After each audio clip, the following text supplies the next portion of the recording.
Vocês estão vendo direitinho o slide? Então, sim, pode. É sempre naquela mesma organização. Quem vai falar, dá o nome, por favor, tá bom? Bom, professor, pode deixar. Boa tarde, meu nome é Ana Cláudia.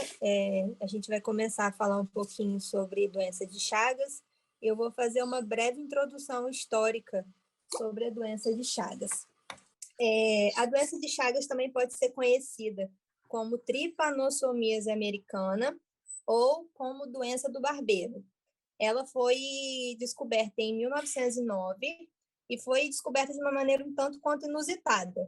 Ela foi descoberta pelo médico sanitarista e infectologista Carlos Chagas, que é esse da foto. E como que aconteceu?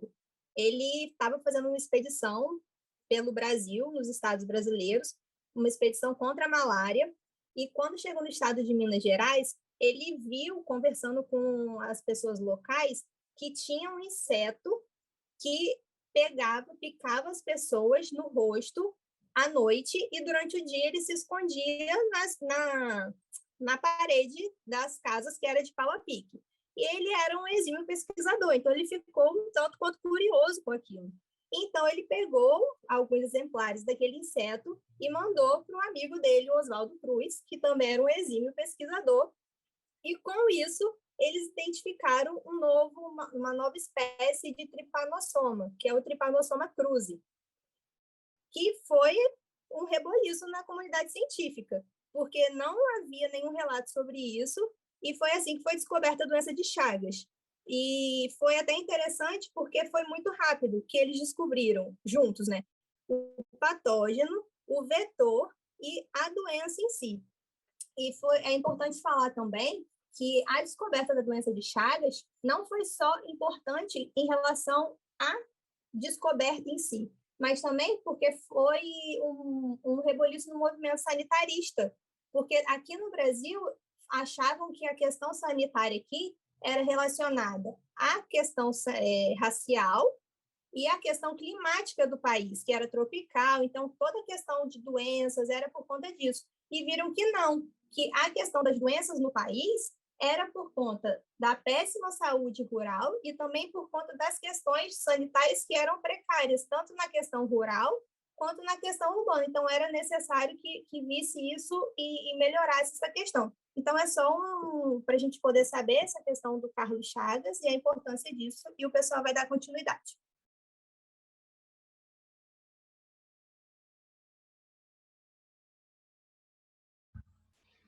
Oi, gente, vocês estão me ouvindo? Estou sim. Boa tarde, agora sou eu, Júlia, que vou dar continuidade. Falar um pouquinho sobre esse protozoário flagelado, né, que é o agente etiológico da doença de Chagas, que é o Trypanosoma cruzi. Como a Ana já falou, né, a doença de Chagas também pode ser chamada de tripanossomíase americana. E vai ter a ordem de Kinetoplástida, família Trypanosomatidae, e o subgênero que eu não sei ler muito bem, acredito que seja Schizotripanum, talvez o professor possa me auxiliar.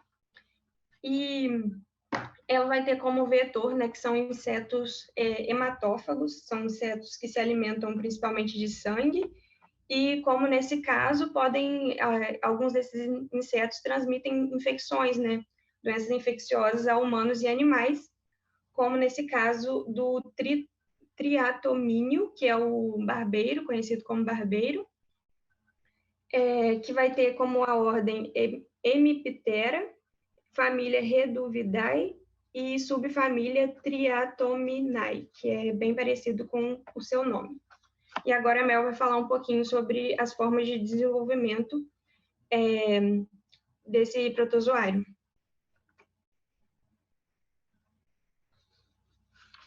Estão ouvindo? Sim. É a Melanie que está falando. Nas formas de desenvolvimento do protozoário, a gente pode destacar as formas a mastigota, a hipermastigota e a tripomastigota. A forma mastigota consiste na fase intracelular do protozoário e ela vai estar presente na fase crônica da doença, né, doença de Chagas. A forma epimastigota vai ser encontrada no tubo digestivo do vetor e essa forma não é infectante para os vertebrados. E a forma tripomastigota vai consistir na fase extracelular do protozoário e é essa fase que o protozoário circula no sangue. Esse estágio vai estar presente na fase aguda e é a forma que é infectante para os vertebrados. Pode passar.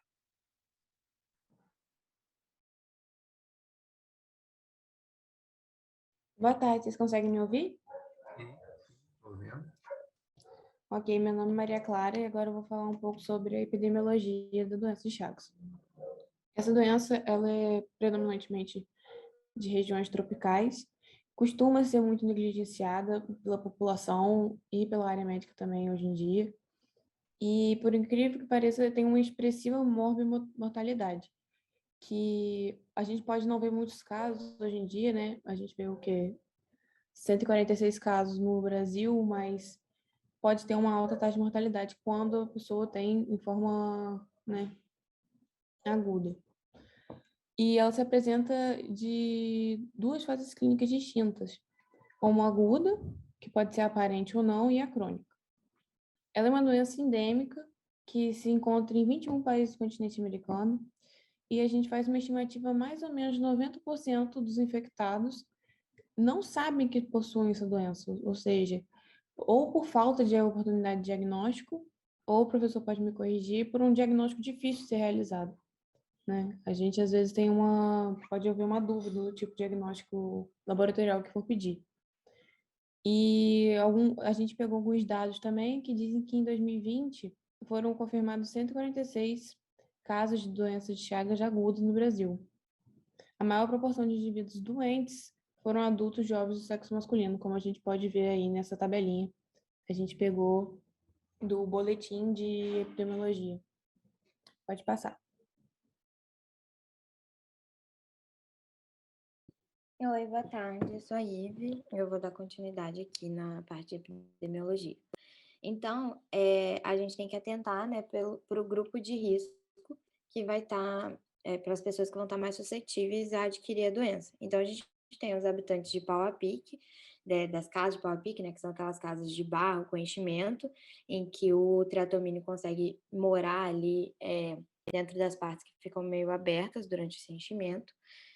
Pessoas que trabalham como devastadores de mata e que trabalham na construção de estradas ou de garimpos, porque eles vão acabar passando pernoite próximo ao local onde esse triatomínio habita, e os indivíduos transfundidos até os anos 80, porque nessa época a gente não tinha toda a triagem que hoje em dia a gente tem para as transfusões sanguíneas, né? Então, é uma pessoa que, por exemplo, doou sangue, tinha a doença de Chagas de forma crônica, ela pode ser transmitida para o indivíduo a qual recebeu o sangue dela. E aí a gente tem as formas de transmissão mais frequentes, né, assim, porque a transfusão já não é mais uma forma de transmissão tão frequente. Aí a gente vai ter a forma vetorial, que vai ser pelo contato das fezes com as fezes do triatomínio infectada após a picada ou o repasto. A forma oral, que é para ingestão de alimentos contaminados com os parasitos. Forma vertical, que vai ser a passagem de parasitos pela mãe, ou através da placenta, enquanto ela estiver grávida, ou durante o parto, né, ali no momento do parto. E a forma acidental, que vai ser o contato da pele ferida ou da mucosa com material contaminado. Isso daí a gente vai ter em casos de manejo, né, laboratorial, manejo de materiais, enfim. E aí a gente trouxe também um dado bem recente, que no Boletim Epidemiológico de Doenças de Chagas do Ministério da Saúde, de 2021, a forma de transmissão mais frequente registrada foi a forma oral, seguida da forma ignorada e seguida da forma sem identificação provável, né, da fonte de infecção.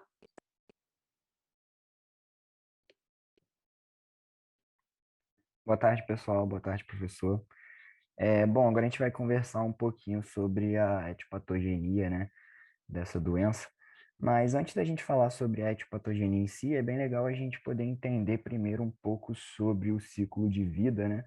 Já que os sintomas e a patologia, né, a fisiopatologia vai estar diretamente relacionado ao ciclo de vida do parasita e se essa patologia vai cursar para uma patologia aguda ou uma patologia crônica, né? Então, bom, basicamente a gente começa ali o estágio, né, de vida do parasita dentro do barbeiro, né? E o ser humano vai ser infectado justamente quando o inseto pica, né, o ser humano. E aí a gente tem ali o protozoário na sua fase tripomastigota nas fezes e vai acabar dando start aí à infecção.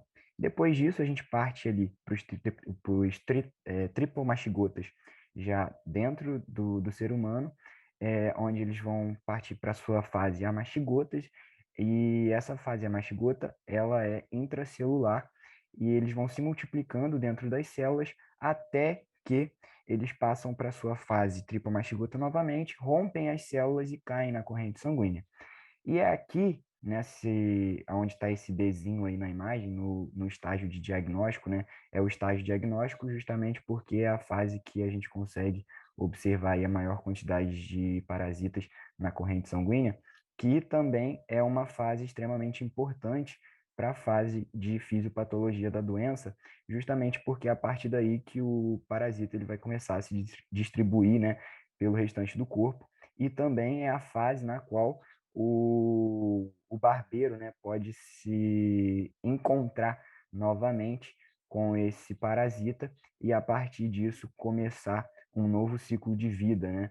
E aí a gente tem ali o barbeiro sendo infectado novamente, onde o barbeiro vai absorver o parasita através da picada, e aí a gente passa para a fase epimastigota no intestino dos insetos, depois eles vão fazer reprodução binária, novamente a fase tripomastigota, e aí a gente inicia um novo ciclo de vida.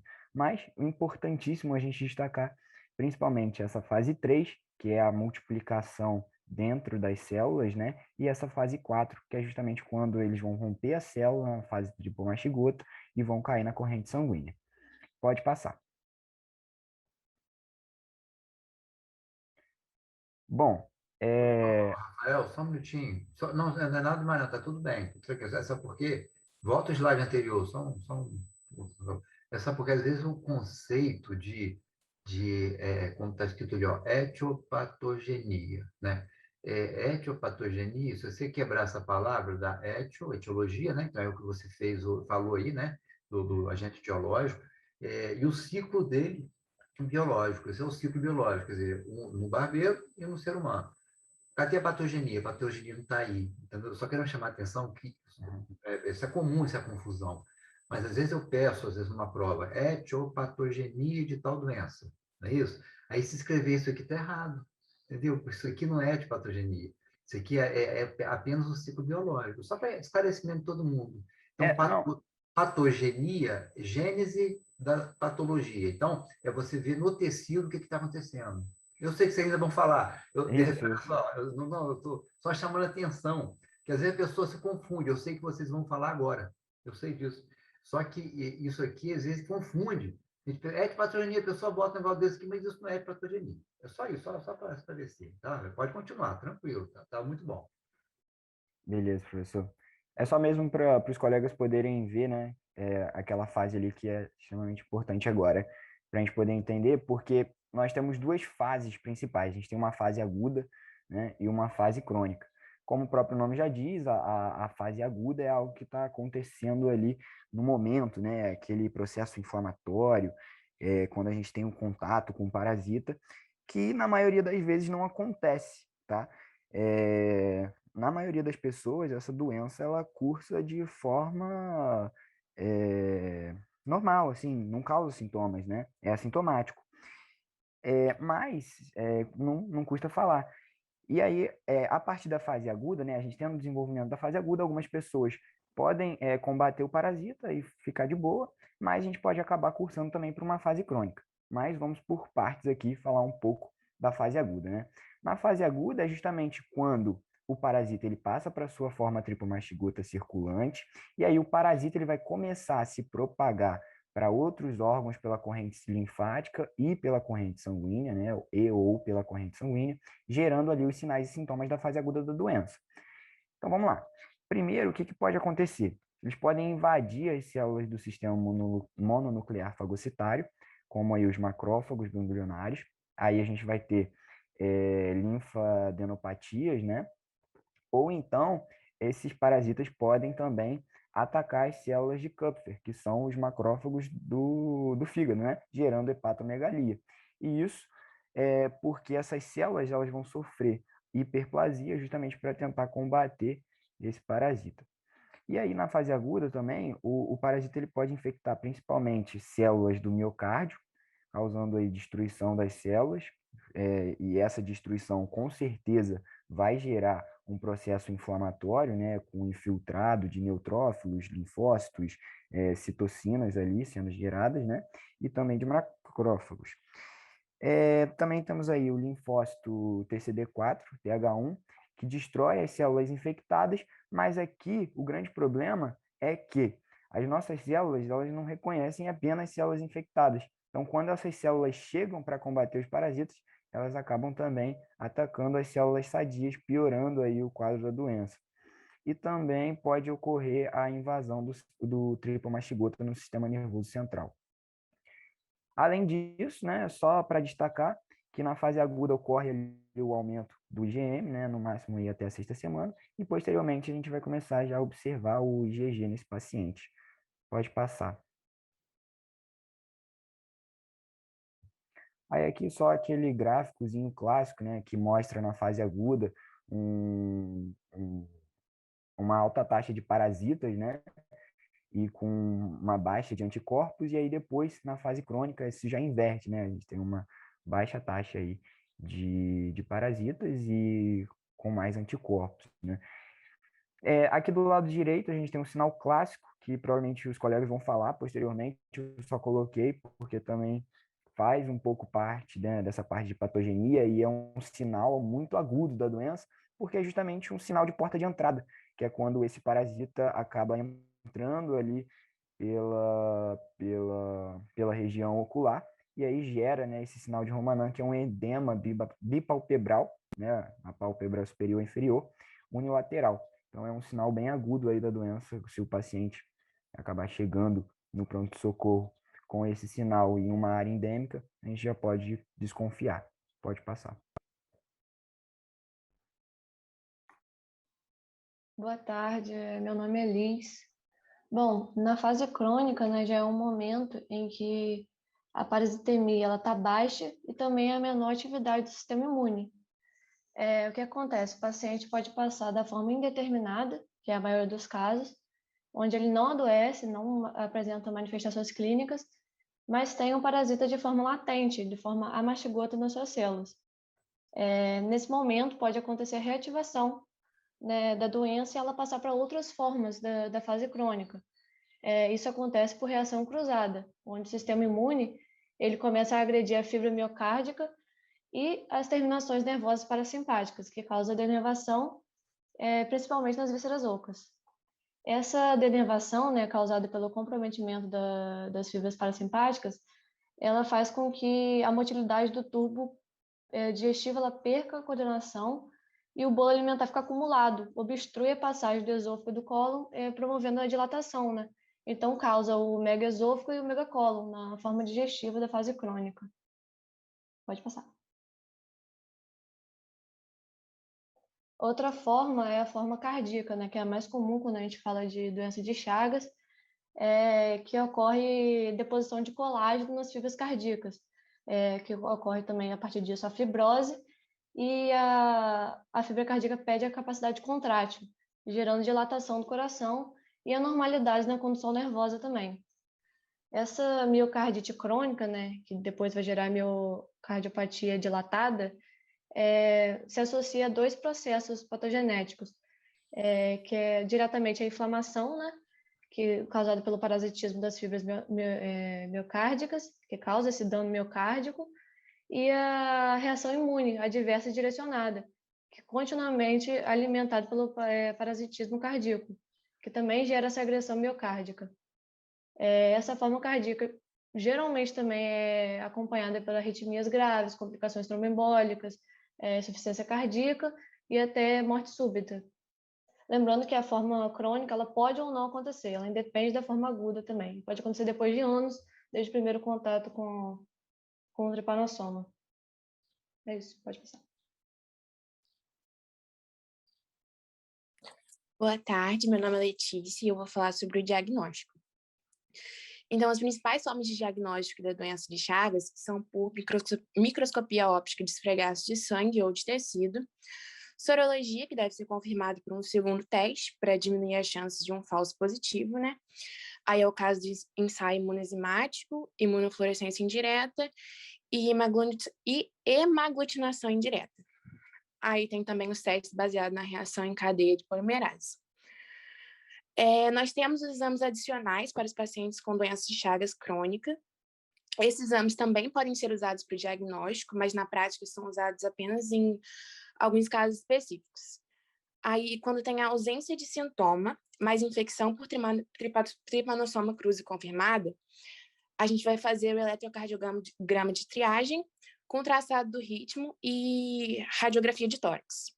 Quando tem potenciais alterações cardíacas nos exames de triagem ou sinais e sintomas sugestivos de doença cardíaca, a ecocardiografia, e quando tem disfagia ou outros sintomas ou achados gastrointestinais, exames com contraste ou endoscopia.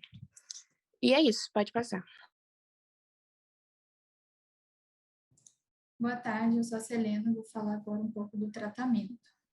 O tratamento da doença de Chagas vai ser basicamente usando drogas antiparasitárias, com o intuito de aniquilar ali o parasita e também no controle dos sinais e sintomas da infecção.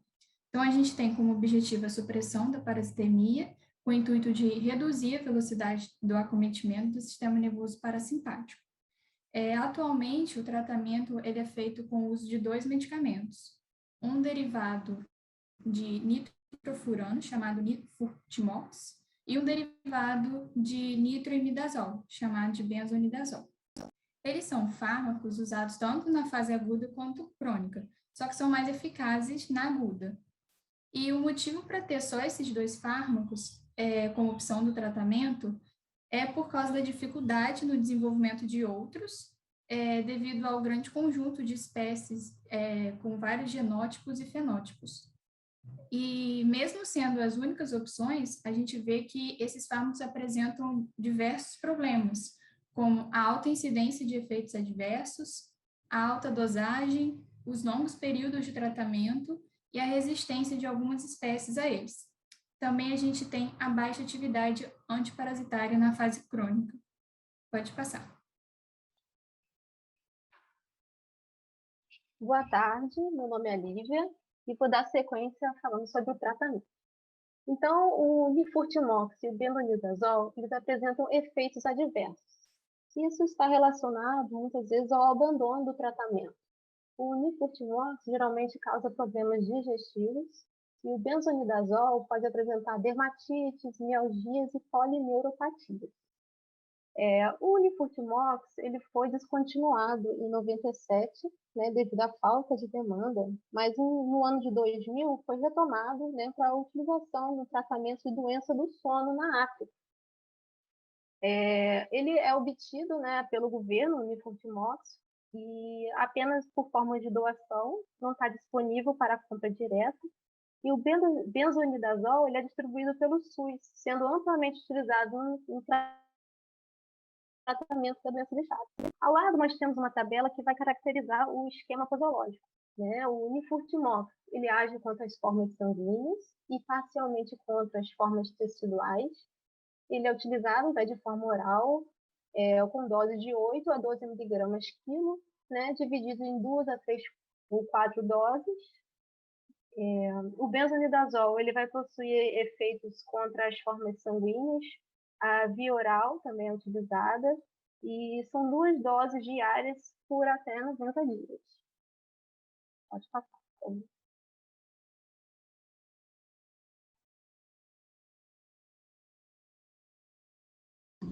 Oi, boa tarde, gente. Meu nome é Maria Eduarda Sardinha e eu vou falar da profilaxia da doença de Chagas.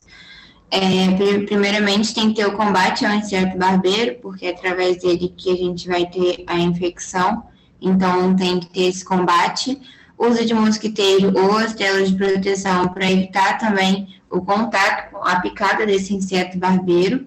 Uso de repelente e roupas de manga comprida, né, manga longa, calça, o que puder tapar do corpo.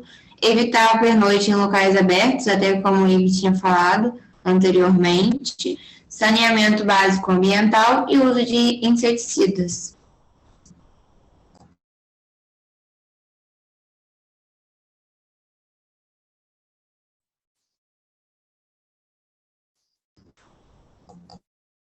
Finalizou? Essas são as nossas referências, professor. Aqui a gente finaliza. Obrigada.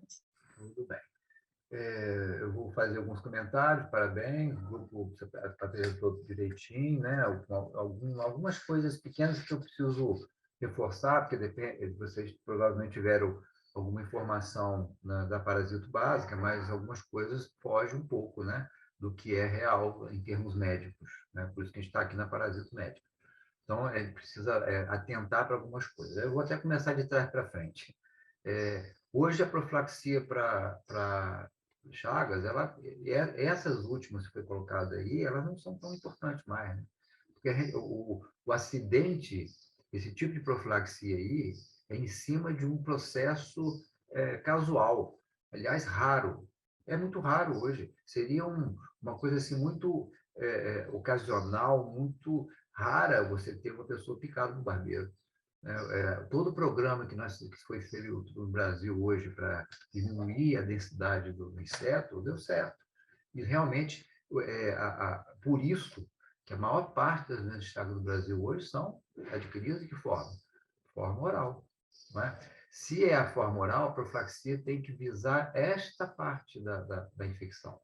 Então, é preciso observar que, principalmente através do consumo de açaí, de caldo de cana, é a principal forma. O açaí pelo processamento, quer dizer, nós temos hoje uma densidade de barbeiro um pouco maior na região norte, principalmente lá para a região do Pará. Então, a maior parte das doenças de Chagas agudas hoje do Brasil são no Pará.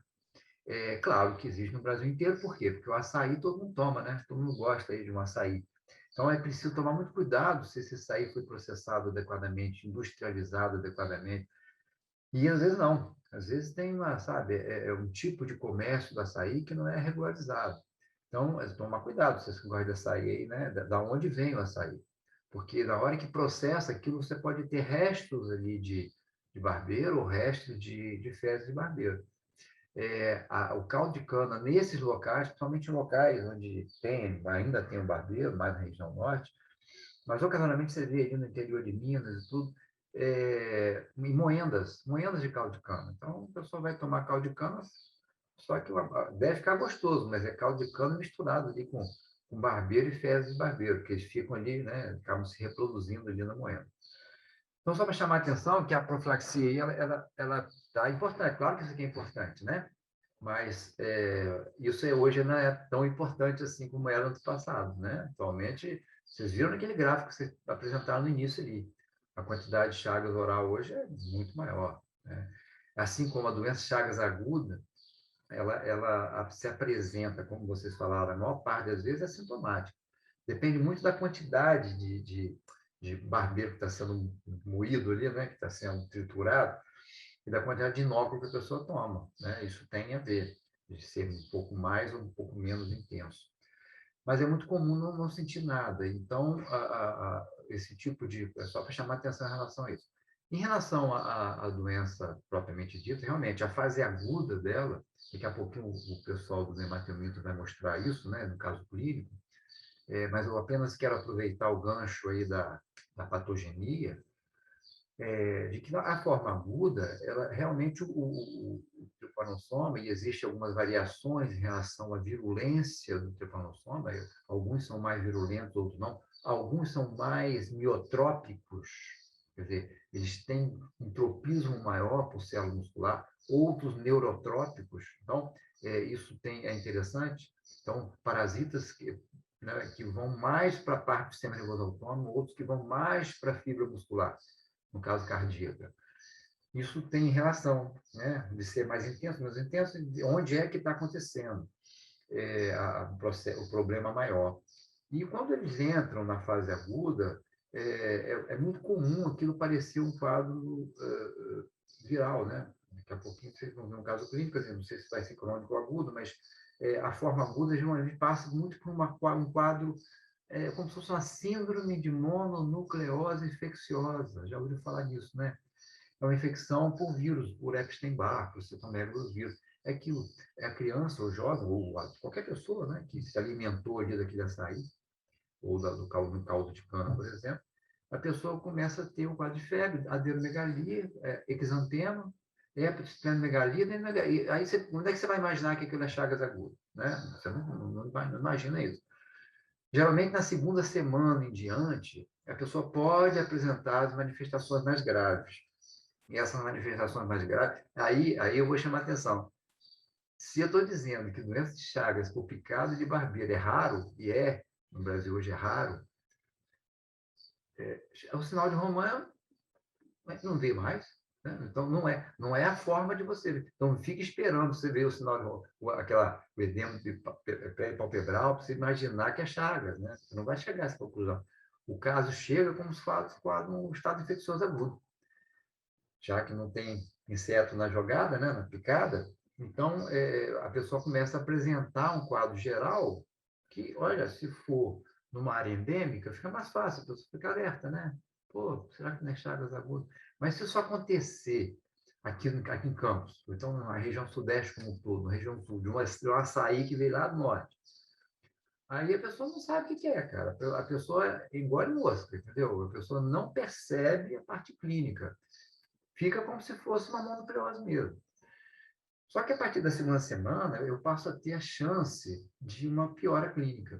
Quando é criança às vezes tem edema de membro inferior, uma hepatosplenomegalia um pouco mais proeminente, um quadro assim que pode ser arrastado. Então, aquilo meio que afasta a possibilidade de virose, de vírus, né? CMV, EBV.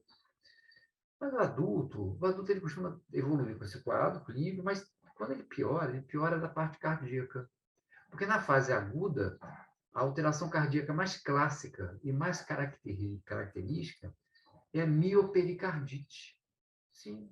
O paciente faz a quantidade de tepanossome que entra e faz uma reação inflamatória no miocárdio, assim como no sistema nervoso, mas principalmente no miocárdio, fazendo a miocardite mesmo, um processo inflamatório de toda a fibra muscular. E ali não tem nada a ver com colágeno, ou como vocês colocaram ali, da parte crônica, né, de fibrose. Não é isso. Ali é justamente um quadro inflamatório mesmo maciço, né, da quantidade.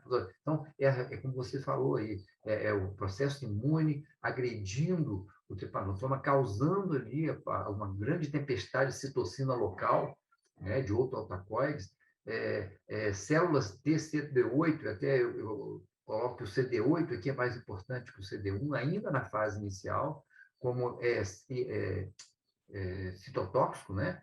Porque por isso que o nome é T-citotóxico, do CD8 ou T-citotóxico, ele vai justamente agredir essas células que têm o parasita, que apresentam na sua superfície o antígeno.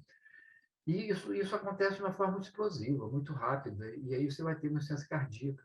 E aí não é só porque o coração está batendo porque está inflamado, ele bate com mais dificuldade, então ele não consegue fazer o seu débito cardíaco. Então, a criança ou adulto jovem faz um quadro de insuficiência cardíaca aguda.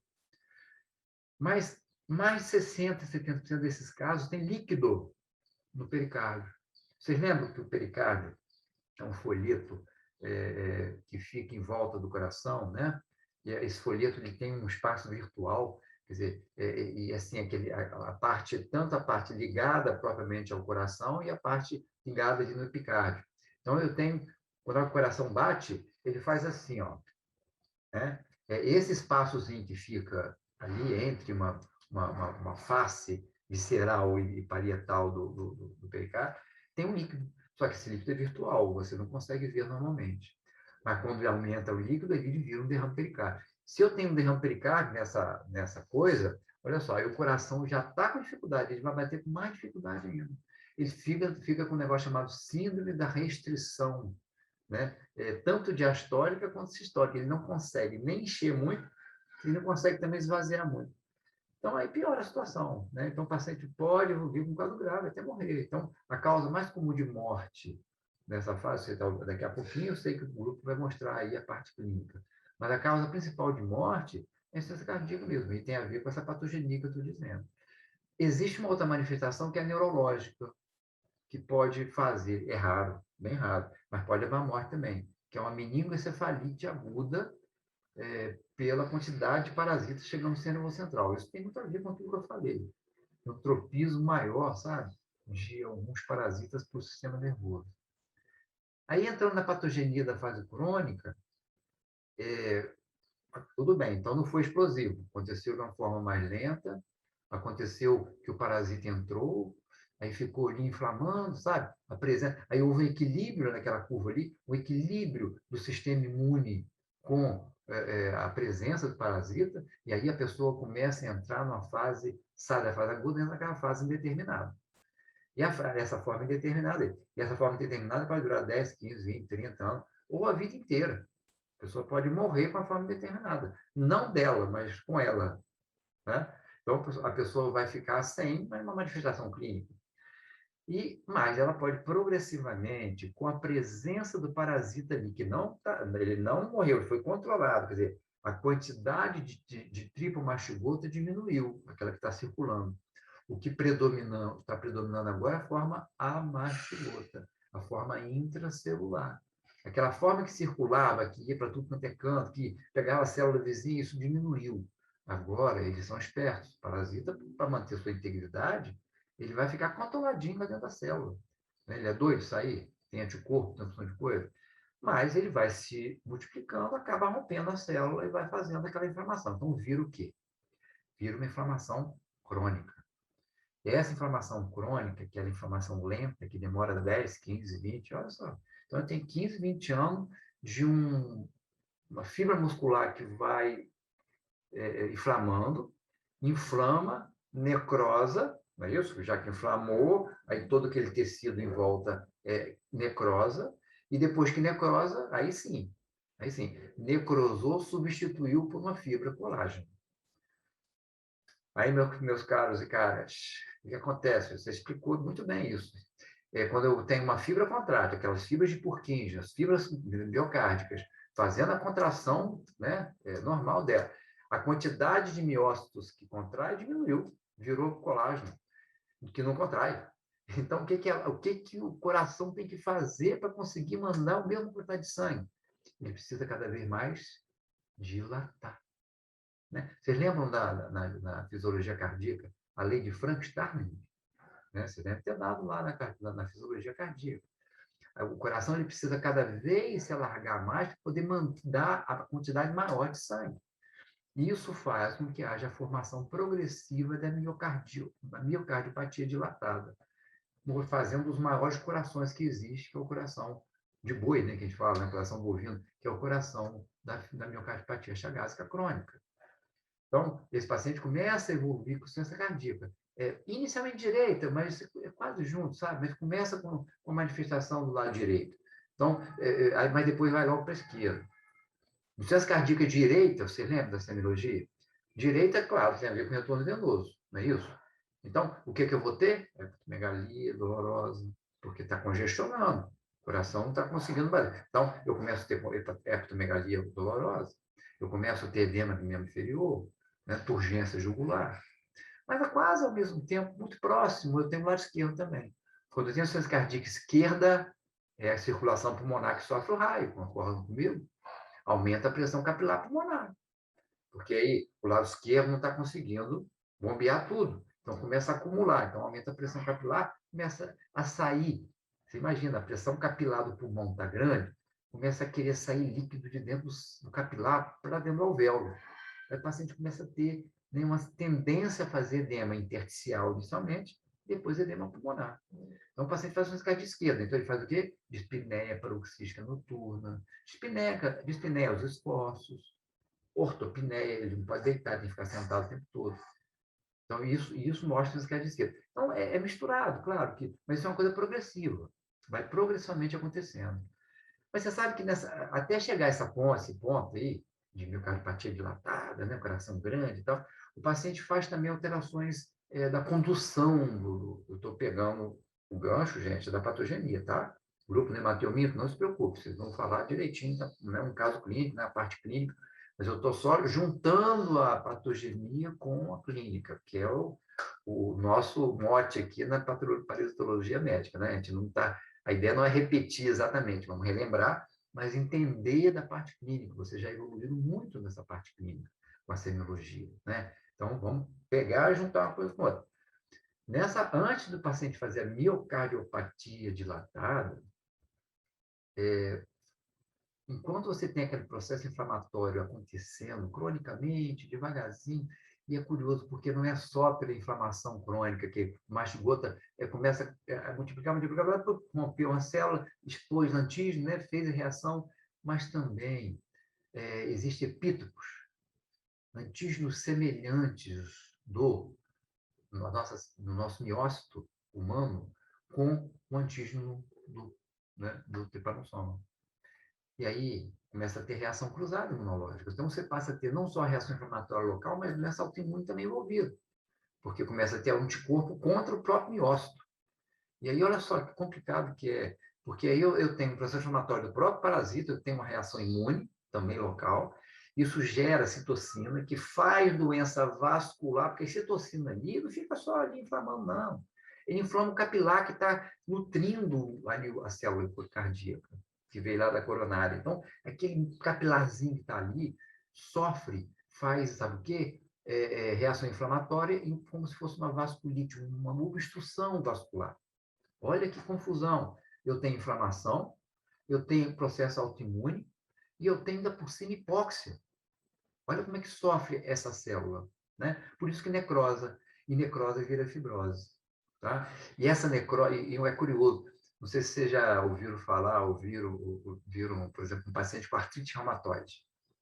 Tem nada a ver, mas vamos lá. Uma artrite reumatoide, você já deve ter lido, o paciente tem doenças, dor articular, não é isso? Dor realmente nas interfalangianas, e é comum esses pacientes fazerem isso aqui, desvio cubital. Desvia, a articulação dele fica toda fibrosada e fica torta a mão. Vocês já viram isso em uma foto, né? Uma aula.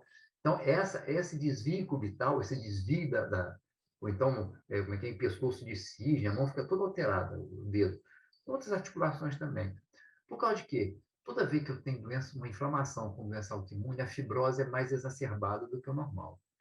Nesse caso do Chagas, acontece isso, muita fibrose no coração. E é um processo que vai acontecendo. E esse processo também, ele começa de dentro do endocárdio para o meio, sabe? Ele é mais subendocárdico. Então, o parasita ele vai entrando mais por esse caminho. E vocês sabem que o tecido de condução do coração, ele é mais raso, ele é perto ali. E aí, quando eu começo a ter um comprometimento dessas células, com isso tudo que eu falei, eu começo a ter comprometimento dos ramos de condução do coração. E percebam que entre o nódulo sinoatrial e o nódulo atrioventricular, eu tenho uma rede, né? Porque quem controla o nosso coração, o ritmo é o nódulo sinoatrial, concordam comigo? Batendo lá os 80 batimentos por minuto, 70, 90, o que for. Então, ele controla. Quando chega no nódulo atrioventricular, vamos lembrar a fisiologia cardíaca, existe um filtro. Um filtro que ele segura para que não haja mais passagem de condução do potencial de ação. Então, tanto é que se eu deixar, por exemplo, cortar o nódulo sinoatrial, tirar ali a via de condução, quem vai mandar é o nódulo atrioventricular. E se o nódulo atrioventricular comandar, qual vai ser a frequência cardíaca? 60, vai ser mais bradicardia. Então, quando eu começo a ter comprometimento disso, eu começo a ter os bloqueios, bloqueio atrioventricular de primeira geração, para falar, primeira fase, primeira classe, tanto faz. Segundo grau, quando a gente fala geração, fala grau. Então, primeiro grau, de segundo grau e terceiro grau.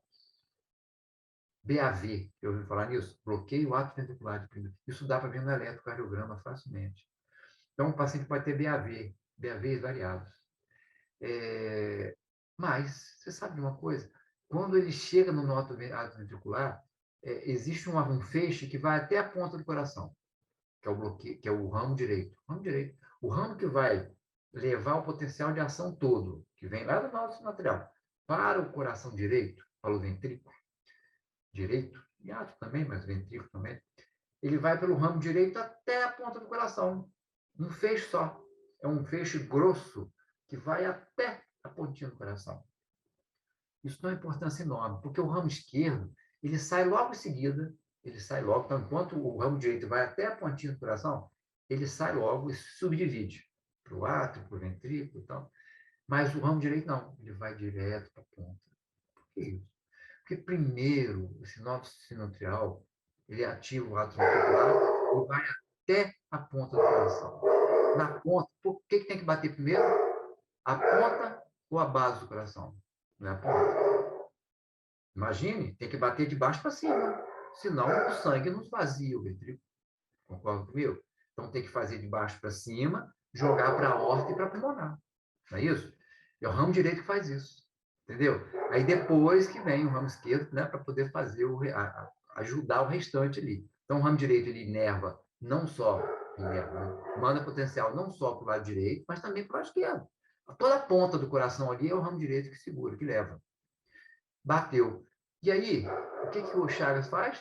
Esse processo inflamatório crônico, além de fazer toda essa confusão, esse estrago que faz o coração, ele vai atuar primeiro no ramo direito. Primeiro. Ramo direito, e aí o que eu tenho? O ramo direito não chega com um potencial de ação legal na ponta do coração. E o que acontece então, gente? O coração bate, então, errado. Ele bate mais em cima do que embaixo, porque não chegou lá embaixo ainda. O ramo esquerdo acaba chegando mais rápido. Quando eu bato o coração e a ponta está sem bater, eu dilato a ponta. Faz assim, faz que nem uma bola de soprar. A ponta e forma o chamado aneurisma de ponta do coração, que é uma sequela e uma complicação comum desses pacientes. Então, o paciente faz aneurisma de ponta de coração. Mas antes disso, vamos lá aqui, essa forma indeterminada aqui. Forma indeterminada, o cara não está sentindo nada. O cara lá do interior de Minas, ou então lá do norte, lá do Pará. Ele faz um eletrocardiograma de rotina. Sabe o que dá? Ele está com Chagas, ninguém sabe. Ele faz um eletro de rotina, dá bloqueio de ramo direito, com M bloqueio anterior esquerdo, que é logo na saída do bloqueio esquerdo. Gente, qualquer pessoa vem de área endêmica de Chagas com esse eletro, eu já sei que provavelmente tem Chagas. Bloqueio de ramo direito, isso dá para ver no eletro. Põe bloqueio anterior esquerdo. Porque o ramo direito é o primeiro comprometido.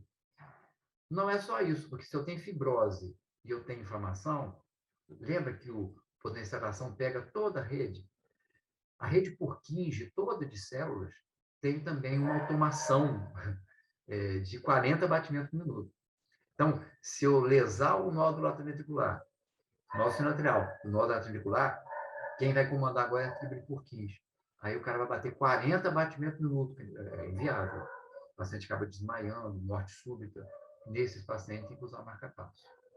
Tá? Nélia, Oi, sim, pois não. você falou da questão do bloqueio do ramo direito e qual era o outro que era característico? M bloqueio anterior esquerdo, porque o ramo esquerdo, na hora que ele sai do ramo principal, o direito vai até o fim, né, como eu falei, até a pontinha do coração, e o lado esquerdo logo sai. Aí sai esse ramozinho superior, antero superior e os outros. Então, esse é o primeiro que aparece. A gente diz que é patognóstico, e é característico da doença de Chagas, que é o bloqueio de ramo direito, o M bloqueio anterior esquerdo. Entendeu? Então, e além disso, então, só para finalizar essa minha colocação aqui, essa parte da inflamação do miocárdio também faz com que, na hora que o potencial de ação começa a chegar em toda a fibra, quando tem um bloqueiozinho, uma inflamação, uma necrose, uma fibrose, aquilo interrompe. E tem o chamado fenômeno de reentrada, fazendo uma arritmia cardíaca. Então, esses pacientes fazem extracístoles ventriculares com frequência, fazem arritmias supraventriculares, uma opção de coisa. Então, você vê como é que, para explicar, né, a explicação lógica das manifestações clínicas da doença de Chagas. Tá certo? Então, acho que é mais ou menos isso que eu ia falar em relação à patogenia e à clínica. O mega também é raro. É mais comum você ter uma manifestação cardíaca do que mega. Mas os megas, qualquer órgão oco pode ter mega. Principalmente, e aí tem a ver com neurotropismo, porque tem a ver mais com essa desnervação autonômica. Geralmente final do esôfago, né, ali perto da cárdia, ou lá no final do intestino, entre o intestino delgado e o colo. Né? E aí você vai ter intestino grosso e delgado. E aí você vai ter justamente onde faz o maior controle autonômico. Né? É justamente essa rede de sistema nervoso autônomo que fica comprometido. Acaba comprometendo também o sistema parasimpático com a cardíaco, né? Potencializando essa bradicardia desses pacientes. Então, é nesses casos que você explicou muito bem. Né? O peristalse começa a ficar irregular, anárquica, como seja, né? E começa a fazer esses megas aí, que são terríveis, tanto mega-esôfago quanto mega-colo.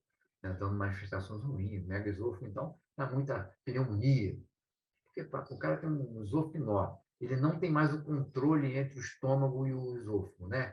Aquele esfíncter perde. Então, a pessoa vai e começa a fazer o quê? Regurgitar. Regurgita, aspira, faz pneumonia, né? Já no intestino grosso é mais constipação, é distensão abdominal, né? Às vezes faz até um volvo, eu ouvi falar em volvo. O volvo é como que nem um carro mesmo, volvo. É um nó na tripa, né, na verdade. É quando um intestino enrola com o outro. E aí, quando enrola um com o outro, já que ele está grande, faz ali uma isquemia, uma doença aguda, mesentérica, isquêmica mesmo, né?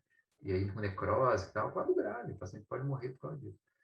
Outros, claro, bronquio pode fazer, qualquer órgão oco que tem musculatura lisa pode estar envolvido, mas é raro. O mais comum é o coração mesmo. Tá? Todo mundo entendeu? Que alguém quer perguntar alguma coisa sobre a questão da patogenia antes de a gente começar a ouvir o grupo Nemateuminos? Tá tudo bem? Vocês entenderam o que eu falei? É claro que é complexo e tudo, mas ele é muito bonita, né? Essa explicação das Chagas. Né? Tem todo esse conhecimento aí. Então, vamos lá, queridos. O Nemateuminto pode apresentar.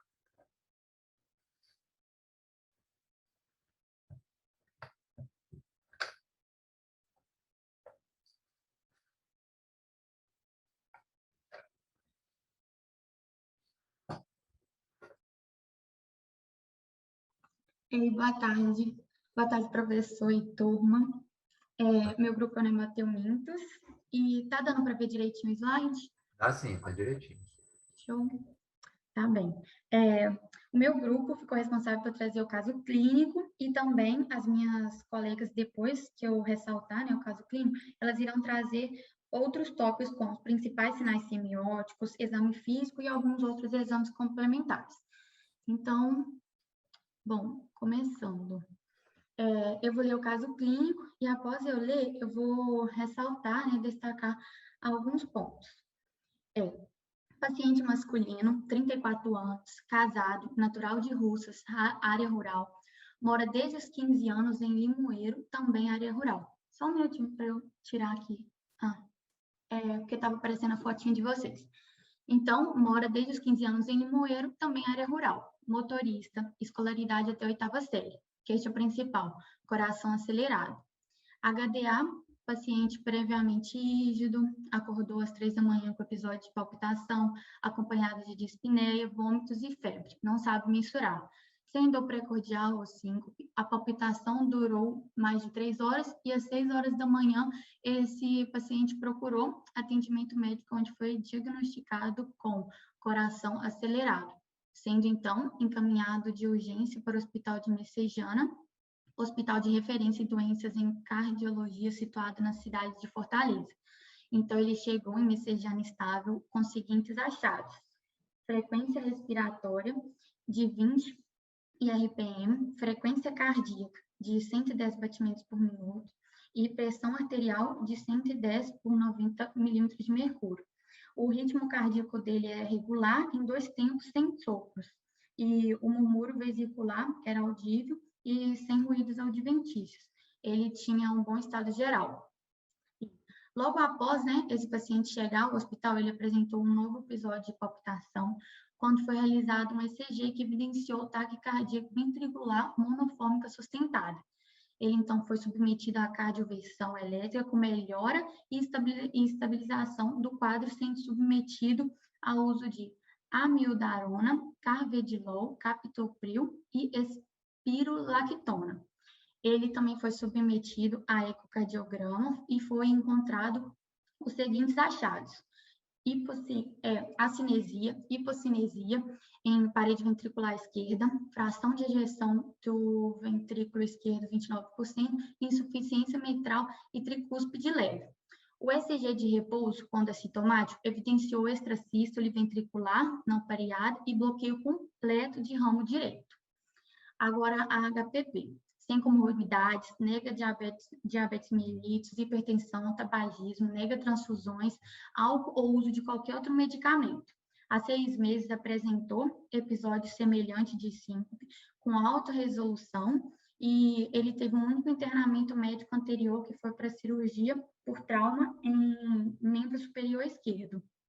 Agora, a HPS dele é exercícios diários de 40 minutos sem queixas cardíacas, sem animais, mora em casa de alvenaria com 3 quartos, e ele refere conhecer o barbeiro.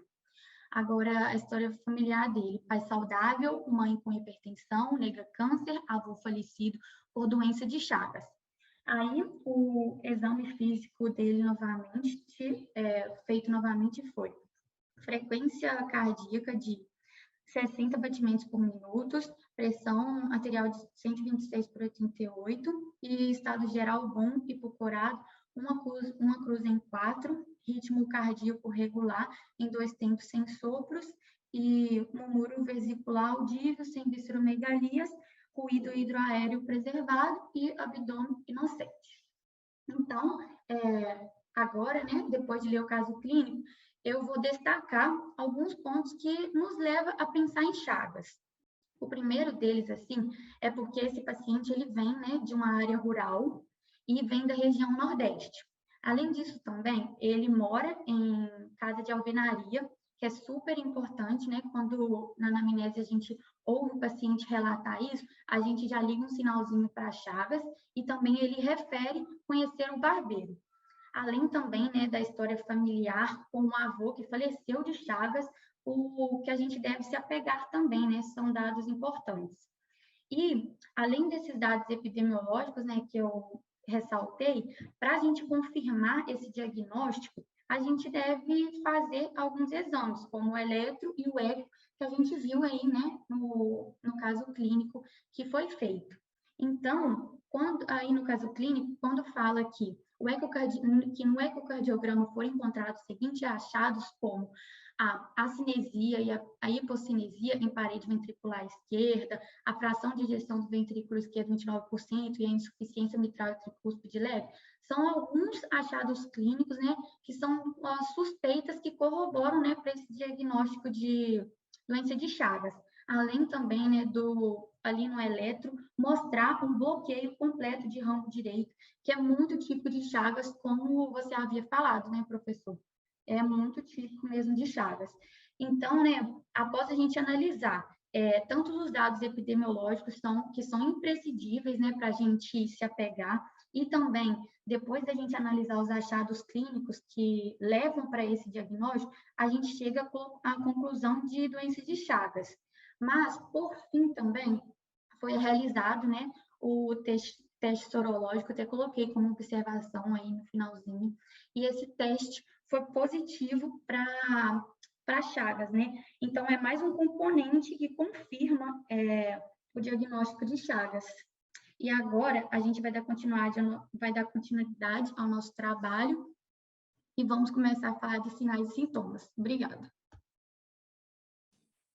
Boa tarde, eu sou Maria Eduarda e eu vou falar um pouco sobre os sinais e sintomas da doença de Chagas na fase aguda.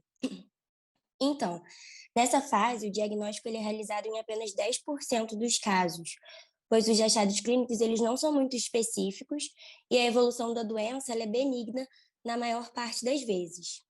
E essa fase também ela é observada principalmente em crianças e tem aproximadamente de 5 a 10% de morte é responsável, né? E a maioria dos casos elas são assintomáticas e os sintomáticos eles manifestam principalmente febre prolongada e recorrente, cefaleia, mialgia, astenia, edema de face ou membros inferiores, racha cutâneo, linfodenopatia, esplenomegalia, hepatomegalia e ascite. Mas também, em casos de transmissão vetorial, o paciente ele pode apresentar sinais de porta-entrada, como chagomas inoculação e o sinal de Romanov. O chagoma de inoculação é uma lesão furunculoide que não supura, ou seja, não gera pus. E o sinal de Romanov é um edema de face, que pode ser uni- ou bipalpebral, e ele é característico dessa doença. A gente até botou 2 imagens. A de cima é o chagoma de inoculação e a de baixo é o sinal de Romanov. E temos também, como sintoma agudo, a miocardite aguda, que ela está presente em 90% dos casos e ela pode apresentar vários graus de severidade, como trombos, formação de trombos, derrame pericárdico, e pode também levar ao óbito por insuficiência ventricular. E, além disso, caso a transmissão ela seja oral, pode ocorrer também manifestações digestivas, como diarreia, vômito, epigastralgia intensa e, em alguns casos, icterícia. Por fim, nós temos a meningoencefalite da fase aguda, que também pode ser um sintoma da doença de Chagas, porém, ela é mais rara e, geralmente, ela é fatal e característica de crianças pequenas. Pode passar. Boa tarde, eu sou a Laura e eu vou falar agora dos sintomas da fase crônica da doença de Chagas, né? Essa fase, a fase crônica, ela pode se apresentar em 4 formas, né? Indeterminada, cardíaca, digestiva e associada. A indeterminada, ela é a mais frequente de todas, que é quando o indivíduo está assintomático e sem também alterações visíveis nos exames específicos, né, de coração e aparelho digestivo, mas o paciente ele apresenta o IgG positivo ao realizar o exame sorológico, caracterizando a fase crônica, né? E essa forma, ela pode, então, permanecer assim no paciente ou ela pode evoluir para as outras formas crônicas da doença. A outra forma é a forma cardíaca, que é a principal causa de morte em pacientes de Chagas, o professor falou isso também já. Ela apresenta alterações no eletrocardiograma e nos outros exames específicos de coração, como eco e radiografias de tórax. E nessa fase, o paciente ele pode ser sintomático ou até não apresentar sintomas tão específicos assim no início, né? Mas quando sintomático, ele vai apresentar insuficiência cardíaca, pode, né, apresentar insuficiência cardíaca de diversos graus, direita e esquerda, progressiva ou fulminante, arritmias graves, acidentes tromboembolíticos, aneurisma de ponta do coração e até morte súbita, né? E os principais sintomas vão ser sintomas da insuficiência cardíaca, por exemplo, como palpitação, edemas, principalmente de membros inferiores, quando o paciente apresenta só insuficiência cardíaca direita, dor precordial, dispneia paroxística noturna, ortopneia, tosse, tonturas, desmaios, desdobramento ou hipofonese de segunda bolha e sopro sistólico, quer dizer, sopro sistólico. A fase digestiva, ela vai apresentar alterações, obviamente, no aparelho digestivo, né, que vão ser ocasionadas por lesões por lesão neuronal simpática. E essas alterações, elas vão gerar como consequência modificações na motilidade e morfologia desses órgãos, sendo as formas patológicas desenvolvidas mais comumente o megaesôfago e o megacólon. Os sintomas que indicam o megaesôfago são disfagia, né, que é a dificuldade de deglutir, esse é o principal sintoma no megaesôfago, regurgitação, epigastralgia, dor retroesternal, a passagem do alimento, odinofagia, que é dor à deglutição, soluços, pitialismo, que é excesso de salivação, ou hipertrofia das parótidas. E em casos mais graves de megaesôfago, pode ocorrer também esofagite, fístula, fístulas esofágicas e alterações pulmonares decorrentes do refluxo gastroesofágico. Já no megacólon, os principais sintomas vão ser constipação intestinal de instalação indiciosa, meteorismo e distensão abdominal. Além disso, torções de intestino e fecalomas podem também complicar esse quadro de megacólon. A forma associada, ela vai ser a forma cardiodigestiva, né? Ou seja, o mesmo paciente ele vai apresentar alterações e sintomas cardíacos e do aparelho digestivo ao mesmo tempo. E, além dessas formas, a gente tem também a doença de Chagas congênita, que é quando a criança nasce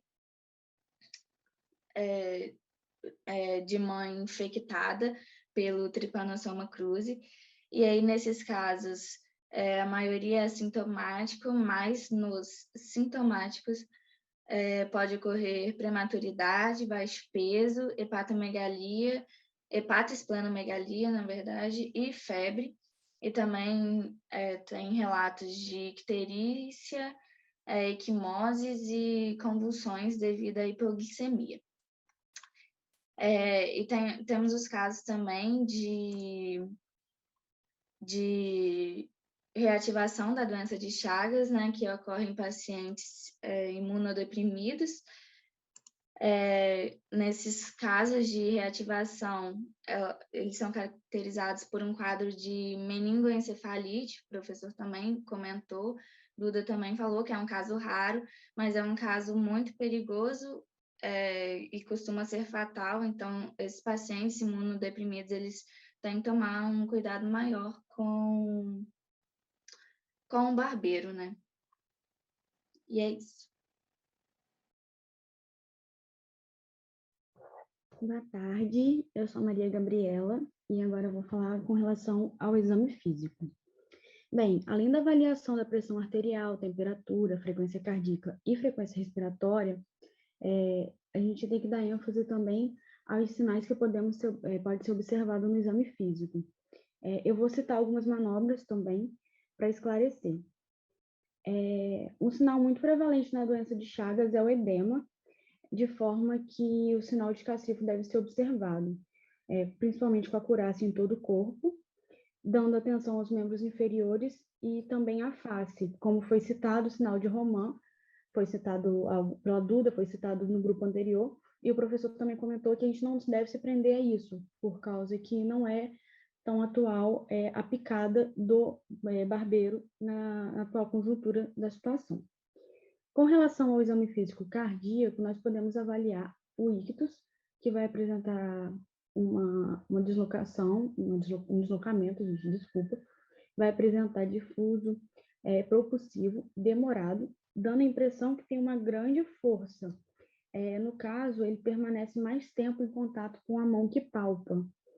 E isso indica um predomínio de hipertrofia sobre dilatação, ou seja, uma sobrecarga sistólica. Na tangência jugular, é possível medir a altura. Atualmente, o método de 2 réguas é o mais utilizado, apesar de ter algumas limitações em relação à técnica, né, de aferição. No exame físico do abdômen, a escuta abdominal, podemos observar algumas alterações, como a modificação do sistema digestivo. Na percussão hepática, tem grande importância a avaliação do volume deste órgão, que no caso é o fígado, né? Sendo observado o espaço que está sendo ocupado pelo mesmo.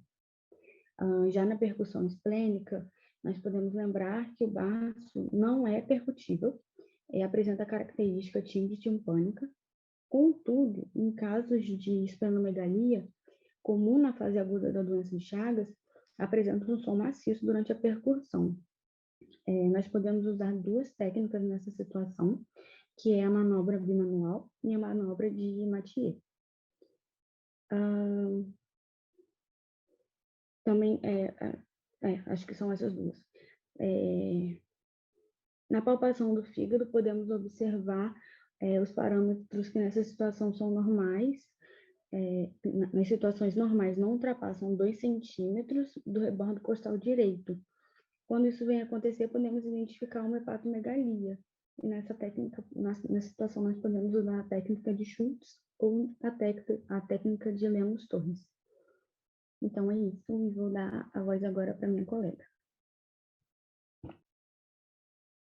Boa tarde, eu sou Isadora e eu vou falar um pouco sobre os exames complementares. Esses exames, eles auxiliam no diagnóstico, também na verificação do estado geral dos pacientes e auxiliam no manejo clínico das eventuais complicações. Vou começar detalhando sobre o hemograma. Esse hemograma completo com plaquetas, a gente pode observar leucopenia ou leucocitose discreta, com desvio para a esquerda, associado à linfocitose, bem como também a eventual anemia hipocômica e velocidade de eritrossedimentação moderada aumentada. E em casos graves, a gente pode ocorrer a plaquetopenia. Aí, na urinálise, que é o exame de sedimento urinário, é usado para avaliação relativa da função renal e é muito útil para verificar a ocorrência de sangramento pelas vias urinárias.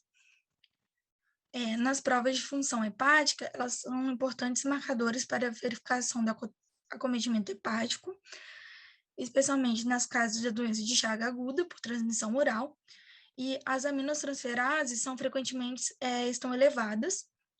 As bilirrubinas também podem estar alteradas, com ou sem icterícia visível, e o tempo de protrombina prolongado sugere dano hepático.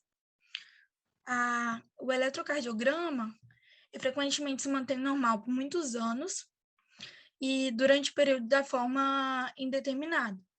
A cardiomiopatia chagática crônica, ela envolve a presença de distúrbios do ritmo cardíaco, na extrasístoles ventriculares, fibrilação arterial e outras, e distúrbios de condição, bloqueio completo do ramo direito, bloqueios divisionais do ramo esquerdo, bloqueios atrioventriculares e também alterações na repolarização ventricular, presentes em aproximadamente 50% dos pacientes. Outro exame importante também é a radiografia de tórax, que na forma indeterminada e na cardíaca digestiva tem pequenas alterações, e a área cardíaca estará normal em quase todos os casos. É comum também um aumento global da área cardíaca de pequena ou moderada intensidade, evoluindo para um grande aumento, que é a cardiomegalia, na dependência do grau da cardiopatia chagática crônica, CCC. Nos casos agudos, a cardiomegalia pode ser decorrente da miocardite ou derrame pericárdico, e os campos pleuropulmonares geralmente são limpos, podendo ocorrer derrame pleural em caso de insuficiência cardíaca congestiva. As provas de coagulação, elas devem ser realizadas sempre que possível, especialmente no caso de acometimento hepático importante ou manifestações hemorrágicas.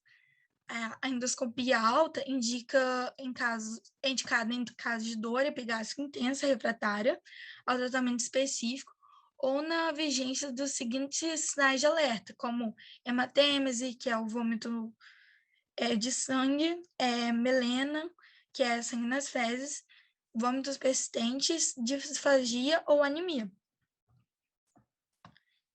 Já não é recomendado em casos de acometimento cardíaco clinicamente importante e relação da elevada frequência de derrame pericárdico no caso de DCA, miopericardite e disfunção miocárdica na cardiopatia chagática crônica. Aí, por fim, temos o exame de licocefalorraquidiano, que deve ser realizado em casos que apresentem sinais e sintomas de meningoencefalite, como convulsões, torpor ou queda de consciência ou coma de origem neurológica, e geralmente parece limpo, com um pequeno aumento de células e teor de glicose e proteínas normais. Também podemos identificar o parasita por exame direto ou isolá-lo no cultivo de líquido, no meio adequado. Podemos seguir. Aí é isso, muito obrigada pela atenção. Tá ótimo. Bota o primeiro caso. Ah, legal, parabéns, Augusto. Bota o primeiro caso, o casinho mesmo. Isso, só o casinho. Isso, beleza. Gente, por favor, quem apresentou não precisa registrar, mas quem não apresentou, por favor, coloca lá no chat o nome, tá bom? Quem apresentou não precisa não, porque eu estou com a presença aqui. Mas bota todo mundo o nomezinho, a matrícula lá, tá bom? Aqui, esse casinho aqui é interessante, eu gostei, porque mostra realmente um quadro de doença cardiopatia chagada crônica, mas é interessante porque a gente pode tentar, na hora que você visualiza esse exame físico, né, que vocês colocaram aí, tudo depende da situação. O paciente ele foi ao hospital porque fez uma arritmia cardíaca. Então, descobriram que ele estava com a doença, quer dizer, ele não estava nem tão sintomático, né, no início. Não, já diria que ele tinha já uma doença há muito tempo e tal. Na verdade, ele vem com um ataque cardíaco ventricular, quer dizer, ali, aqueles fenômenos de reentrada que eu falei, aconteceu, né? Só que é curioso, porque ele já tinha ali uma fração de ejeção baixa, ele já tinha uma insuficiência mitralzinha leve, quer dizer, uma hipocinesia, acinesia, então você vê, já tinha muita fibrose ali naquela parede, né, ventricular. Então, é um paciente já, né, a cardiopatia chegada crônica mesmo, já de muito tempo. E é interessante que toda vez que eu tenho uma insuficiência cardíaca, às vezes por questão isquêmica ou hipertensiva, ou as outras causas mais comuns de insuficiência cardíaca, uma das coisas que chama atenção na insuficiência cardíaca é, primeiro, você coloca, realmente, o ictus mortis, né, como vocês falaram aí, ele está, às vezes, propulsivo, né, se você tem uma cardiomegalia, ele mostra, realmente, pegar mais uma área maior na sua palma da mão, mas também uma coisa que chama atenção, na ectoscopia, você pode ver, a turgência jugular, então você já consegue ver que o paciente tem um retorno venoso alterado, né? Isso é uma coisa que chama atenção. A hepatomegalia, se você for palpar, seja bimanualmente ou apenas com uma manobra usual, você vai perceber que tem dor, porque o paciente tem congestão hepática, ele vai ter dor. Então, não vai ser nem uma palpação muito fácil, né? Porque ele vai sentir dor. Toda vez que o fígado incha, toda vez que ele fica congesto, ele dói, porque ali tem nociceptores na cápsula de Gleason. Então, você pode ter realmente dor quando você inspira e tal. Então, isso chama atenção. Agora, na hora que você vai escutar, o paciente que tem insuficiência cardíaca clássica, né? Você vai ter, geralmente, 3 tempos é o mais comum. Você tem B3, a presença do B3. Então, você vai tuntar, você vai ouvir tum-tatá, tum-tatá, tum-tatá. E ataque cardíaco. Então, você vê, tum-tatá, tum-tatá, tum-tatá, é como se fosse um ritmo de galope, né? Tum-tatá, tum-tatá, tum-tatá. Então, tum, primeira bulha, segunda bulha e a terceira bulha. Então, faz tum-tatá. Esse paciente não tinha, né? Tudo bem. Mas ele está, olha só qual a frequência cardíaca dele. Ele não está taquicárdico, ele está com 60 batimentos por minuto. Se ele está com 60 batimentos, nós temos que pensar 2 coisas. Uma é que já não há uma lesão ali dos ramos, realmente um BAV total. E se ele tiver um BAV total, que vai interromper, né, o potencial de ação que vem do sino arterial para o ato ventricular, quem comanda é o nó da ventricular, numa situação dessa. No BAV total, quem comanda é. Então, nessa situação, eu vou ter uma frequência cardíaca de 60, mesmo que seja uma insuficiência cardíaca. Então, isso aqui pode ser isso. Mas aí, se eu olho lá atrás, eu vejo que ele usa carvedilol. O carvedilol, ele é o quê? É um beta-bloqueador, lembra? Então, se ele é beta-bloqueador, pode ser que a frequência cardíaca baixa dele seja por causa do carvedilol mesmo, né? Então, a própria carvedilol pode realmente fazer isso. Então, são situações clínicas que você olha assim e você logo começa a tentar identificar, né? Tanto na sua... Ele não tem visceromegalia, não mostrar o abdômen inocente, né? Hipocorado, mas essa frequência cardíaca aí, né? Que, de repente, vale a pena a gente avaliar. Mas, de qualquer... assim, a questão do bloqueio de ramo direito, lembra que eu falei? O ramo direito é o principal, é o mais fácil, ele está mais próximo ali ao endocárdio, então é mais fácil de ser comprometido. E, às vezes, tem esse bloqueiozinho no ramo esquerdo também, pequeno, não é bloqueio só. Aí você ajuda a perceber. Mas tá jóia, gente. É mais ou menos isso mesmo. Gostei muito. Foi quem não apresentou, quem não preparou, né? Eu acho que se alguém quiser perguntar alguma coisa, né, que não entendeu, porque foi muito bem apresentada pelo grupo, né? E a gente fez a complementação aí, né? E, né, é muito importante todo mundo depois estudar, porque foi o grupo que apresentou, mas todo mundo tem que estudar, né? Porque vai ser importante lá na frente. Tá certo? Hoje nós teremos uma aula daqui a pouco, né? Vai ser hepatites virais, com a professora Renata, às 16h10. Vai ser também online, para poder não ter que vocês sair daí para ir para a faculdade, tá bom? Até gostaria de alguém que pudesse conhecer, eu não lembro o nome das alunas que fazem só micro, ou fazem, né? Quem faz parasita está aqui, está sabendo disso. Eu avisei na aula passada, agora lembrei que pode ser que não estivesse lá, né? Ou que não estivesse assistindo. Mas avisar quem faz só micro, que a aula vai ser online, né? Vai ser de casa mesmo. Mas quem estiver na faculdade pode ir lá no laboratório de informática e assistir também. Gente, ó, então, até semana que vem. Semana que vem a gente vai... Oi, pois não. Eu queria falar com você só a respeito das meninas que vieram de transferência, que elas entraram já nos grupos que já estavam formados, e aí quando o quando o senhor colocou o trabalho no Moodle, o nome delas não está lá. O senhor quer que eu te passe a planilha com os nomes delas adicionados nos grupos? E destaca quem é o nome, porque eu tenho a lista, então pode ser, de repente, até mais fácil eu colocar na minha lista já pronta, entendeu? Na minha planilha. Então. Pode mandar do jeito que você falou aí, mas destaca para mim, só dizendo quem é, entendeu? Bota Tá uma cor diferente, ou bota uma sublinha, alguma coisa assim. Tá bom? Tá bom, professor, vou fazer isso.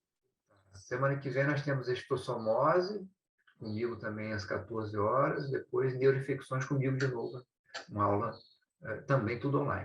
Vamos fazer em casa, que a gente fica mais confortável para todo mundo apresenta melhor, né, do que se fosse lá na escola. Tá bom? Então, fiquem com Deus, boa semana para vocês, até semana que vem.